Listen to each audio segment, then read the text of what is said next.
तर आज आम्ही आमची मस्टँग घेऊन जात आहोत कणकवलीत. त्याचा कारण म्हणजे आज आमच्या मस्टँगचा छोटा मोठा गॅरेज का जाऊन काम करूचा. वाटेन जाताना एक गाडी दुसऱ्या गाडीच्या वर तर दुसरी गाडी दुसऱ्या गाडीच्या पाठी असा आमका दृश्य दिसा नेला. आमची मस्टँग जीटी हाणून गॅरेजच्या पार्किंग स्लॉट का लावला आणि गर्दी बघता तर गाड्यांची लय होती. आमका कळाला आज घरात जाऊक लेट होतला. गॅरेज मध्ये बसले होते तेव्हा माझी नजर पडली ही ऑगिन द कॉकरोच मधल्या गवत कापूच्या मशीनीर. पण ती गवत कापूची मशीन ना सांग गाडीयांका उकलू तो जॅक होतो. माका सावळ्यापासून एक स्टेप पाठी येऊन काळा होता नव्हता म्हणून आम्ही रस्त्याच्या रॉंग साईडने आणि ब्रिजच्या सावळेसून चलत होता. गाड्यांची गर्दी असल्या कारण आमच्या मस्टँगचा काम करूक वेळ लागणार होतो म्हणून आम्ही 2 किलोमीटर चलत इलाव कणकवलीत.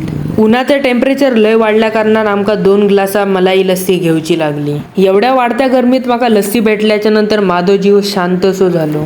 गॅरेज येऊन बघता होतं काय आमच्या मस्टँग जीटीचा काम करूक सुरू केल्याने. आमच्या वडीतलो अण्णा कसल्या तरी कामासाठी कणकवली गेलेलो. तो आमका भेटलो आणि तो म्हणालो चला सूप पिया. आता तुम्ही म्हणशाल एवढ्या गरमीत ह्यो सूप पियालोच कसो, पण फुकट भेटलेला कधी सोडूचा नसता.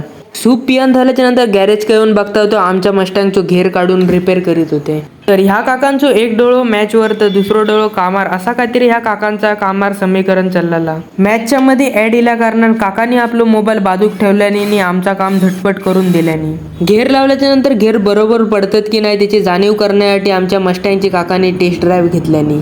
तर भावानो ह्यो तुमका ब्लॉग आवडलो तर तुमच्या भावाक फॉलो करून टाका.